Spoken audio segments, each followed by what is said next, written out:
Revista Fórum, bilionários dobram riqueza. Desde 2020, a Oxfam pede a Lula iniciativa para taxar as fortunas no G20. Riqueza dos 5 homens mais ricos do mundo aumentou 114% desde 2020, ano da pandemia, quando 5 bilhões de pessoas diminuiu no mesmo período.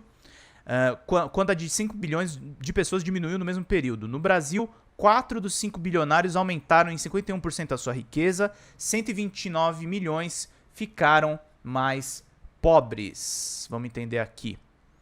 Relatório Desigualdade SA, como o poder corporativo divide o nosso mundo e a necessidade de uma nova era de ação pública, divulgado pela Oxfam nesta segunda-feira, dia 15, revela que a riqueza dos 5 maiores bilionários do mundo dobrou desde 2020, enquanto 60% da população global, cerca de 5 bilhões de pessoas, diminuiu nesse mesmo período. O estudo traz dados que escancaram a desigualdade social também no Brasil, onde 4 dos 5 bilionários brasileiros mais ricos aumentaram em 51% a sua riqueza desde 2020, ao mesmo tempo que 129 milhões de brasileiros ficaram mais pobres. O G20, atualmente sob liderança do Brasil, deve defender um novo acordo internacional para aumentar os impostos sobre a renda e o patrimônio dos indivíduos mais ricos do mundo, diz o relatório, cobrando uma iniciativa de Lula para a taxação das grandes fortunas como forma de reduzir a desigualdade no mundo. Segundo o relatório, houve redução de impostos cobrados das grandes corporações nos países da Organização para a Cooperação e Desenvolvimento Econômico, a OCDE.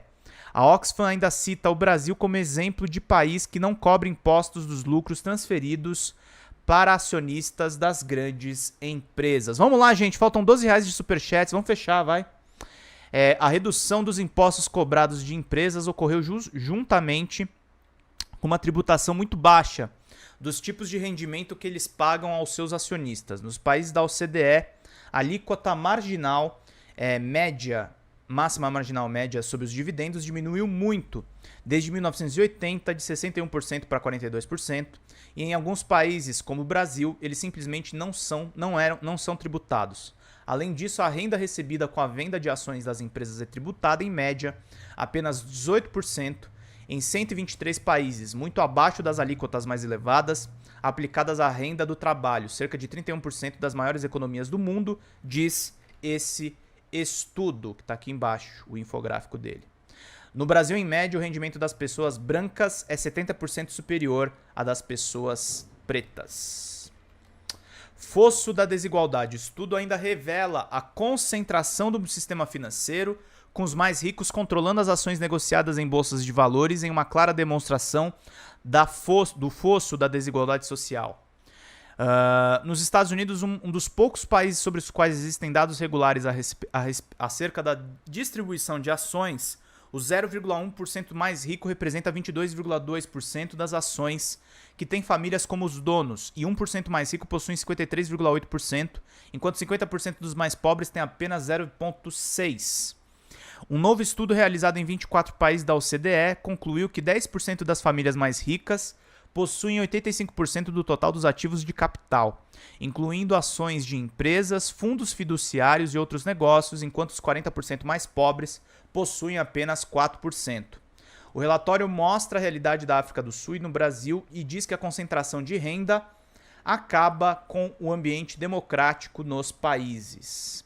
Na África do Sul, 1% mais rico possui mais de 95% dos títulos e ações das empresas, enquanto 0,01% mais rico tem 62,7%. No Brasil, o 0,01% mais rico possui 27% dos ativos financeiros e o 0,1% mais rico, 43%. E 1% mais rico, 63%, enquanto 50% dos mais pobres tem apenas 2%, diz o texto.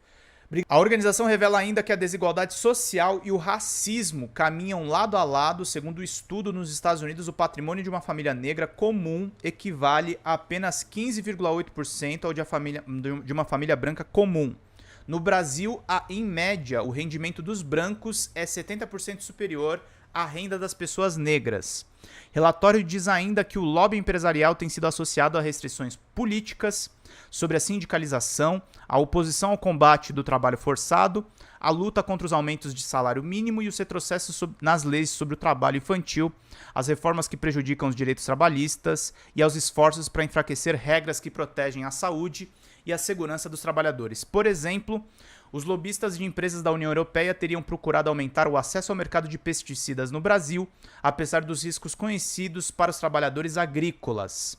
Diz a Oxfam sobre o lobby dos agrotóxicos que cresceu durante o governo de Jair Bolsonaro e ainda opera fortemente no governo Lula.